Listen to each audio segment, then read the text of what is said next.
Good morning, good morning, good morning. Happy Wednesday, everybody. I hope that you have your schedule dialed in and you're prepared to turn your phone off.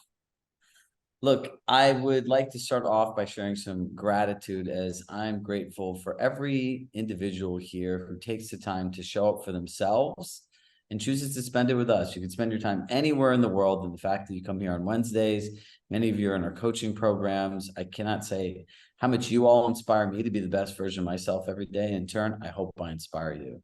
So here are my thoughts for today. Number one, by the time you hit 3, 4, 5 o'clock, there's nothing in business that's going to be done between today and the end of the day tomorrow. I had a client many years ago. She was a top agent in her office here in Westport, Connecticut.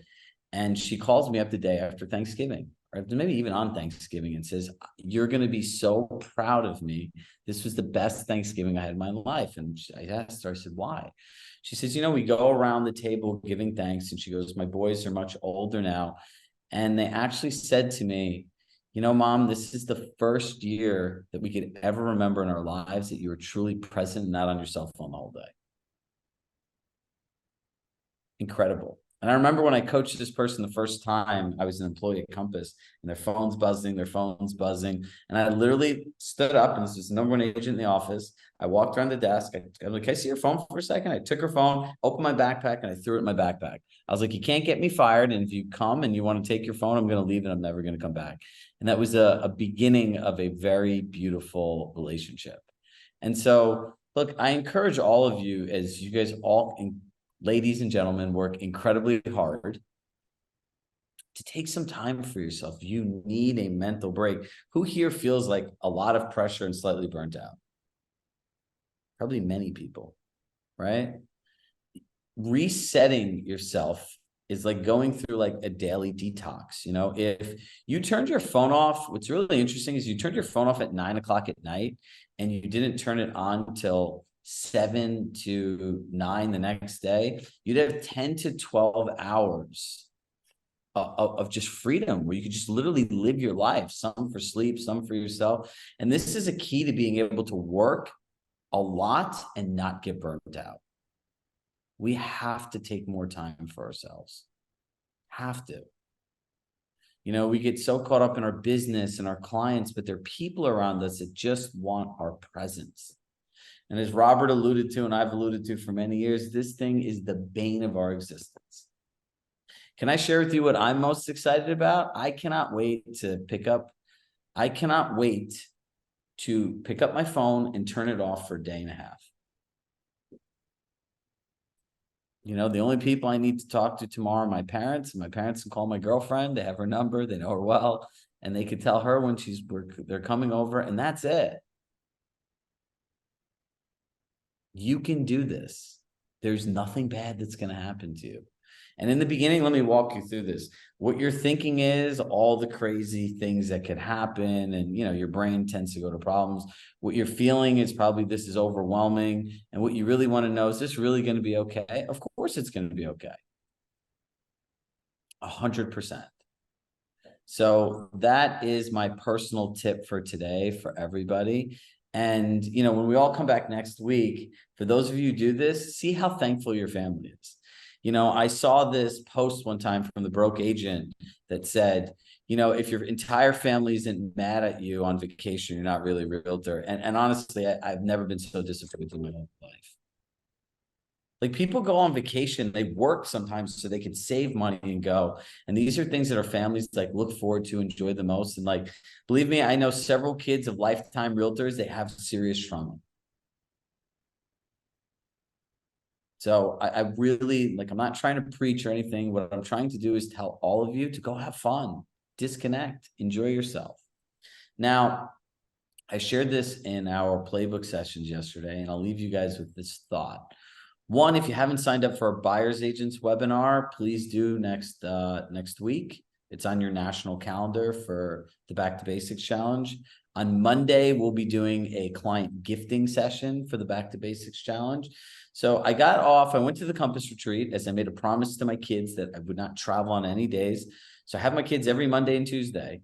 And so those are like fixed days. So Wednesday morning, I wake up, I go to bed around 1 o'clock in the morning. I was up late packing, finishing my work, woke up 4:30, go to the airport, drank a bunch of caffeine, so I feel like a zombie, took a 7 a.m. flight with a screaming baby and probably the oddest plane ride, get there at noon, meetings, events, eating Subway in my room by myself at like 1 something in the morning because I didn't eat anything, watching Netflix, wondering what happened to my life. Had next day, did an amazing presentation, met tons of great people, took a red eye home. Crying baby again, did not sleep. And now I'm standing in the Starbucks line at JFK at 7:30 in the morning. If you've ever seen what that line looks like, you would think they're selling like an illegal substance or they're giving out free money. Like it was that crazy. And so a woman taps me on the shoulder and she says, "Excuse me, sir, your backpack is open and your wallet's hanging out." So it's like, whoa. So I close it and we start talking. I start telling her, like, it's really crazy. Like, people are rushing. They're like being really short with the people. And I'm like, not for nothing. I'm like, these are people, right? Like, they're trying so hard. There's 70, 80 people waiting for line. And there's like there's one cashier and two baristas. So I said, people really have low emotional intelligence. She goes, you know what my sister and I used to call it? And the woman was a bartender. She says, these people all suffer from main character syndrome. And all of a sudden, all my tiredness just went away and my light bulb just went off like that. I was like, oh my God, this is what everyone is telling agents to do with their buyers, to be the main character.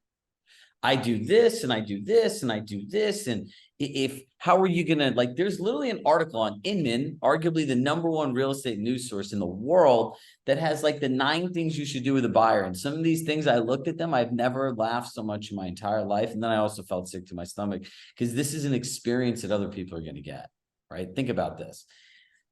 Someone's going to buy a house. It's exciting, overwhelming, concerning at this point with rates and the economy. And you're going to sit there and spend this person's time telling them, so how are you going to figure out a home inspection? Are you going to know what to look for? Do you even know how to negotiate for yourself? Like, that is like the worst form of a service that I could humanly think of happening. That is not how you sell yourself. You're not the main character. You're the director.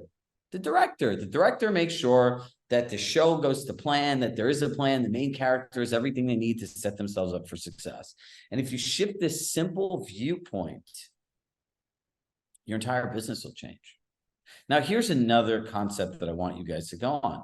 A real estate agent is the most expensive luxury service a person will invest in their lifetime. A real estate agent is the most expensive luxury service a person will invest in their lifetime. Now, Donna, if you had to go buy a house and you had to pay an agent and you did not have that extra $30,000, $40,000, $50,000 in your bank account, would that stop you from buying a house? Or would you have to figure out how to do it on your own? No, I would have to incorporate that into what I'm doing, because I don't think I could do it on my own. Exactly. But now if you're in a situation, right, where they're telling you, the agent's telling you, there's no way that I can guarantee that I can collect any compensation from the seller. So Donna, before I take you out, I need an agreement that, that this is the investment for my services. At that point, as a responsible adult, you're going to have to say, I'm sorry. Like, I can't guarantee you $30,000 I may or may not have, right? And that is a reality for people. So what are you going to do? Are you going to not move and save your money for a real estate agent? Or are you going to figure out how to go and try to find a house because you need to move? Yeah. Which one? Well, I'm going to try to figure out how to pay the agent. Yeah. But worst case scenario, would not having a money for an agent, what I'm trying to get at, stop you from moving, or somebody? Probably not. It can't. Yeah, you have to move, right? So here's my point. If somebody didn't have enough money to pay an agent and they had to sell their house for whatever reason, they would try to do it on their own because that's how life works, right? So the point that I'm making is all of us are a luxury. It's not essential. It's become essential in the way that people do business and the way that people do things. So what I'm getting at here is not to invalidate anyone. The point is that we offer a luxury service, so we have to treat people that way, right?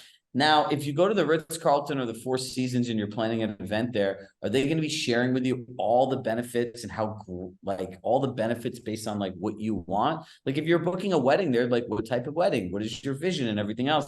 And then eventually they share in context of how their wedding planner and wedding venue fit the experience you're looking for.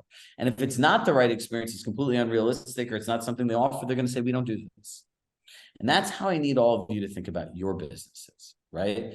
Because in the end of the day, no luxury brand competes on saying what another person's not going to have, or that a person can't do it on. That's not, that is like the definition of a used car salesman. One time in my life, literally, when I go to buy a car, I do all my research. If the numbers make sense, I will literally buy the car over the phone. I could care less. I don't want to sit with these people or anything else. And I remember sitting in this Jeep dealership, right? And the guy saying to me, oh, these numbers, I don't even want to give it to you at this price. I'm losing money. I was like, excuse me, sir, please stop. And he said, for what? I said, just leave. I go, what? I go, find me anyone else. And I stood up. Does anyone want to sell a car today? I will buy it today in cash. I just don't want to talk to this guy.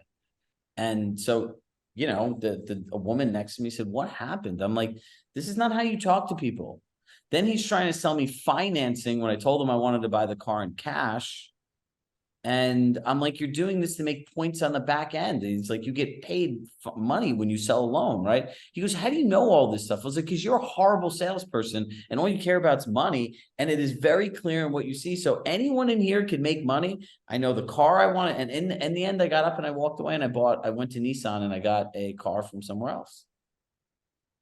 You don't want this to be your business. You can't get this somewhere else. I'm the only. Can you really do this on your own? That's called I don't know how to sell, and I'm talking out of fear. Fear doesn't sell. People buy into confidence. Fear does not sell. People buy into confidence.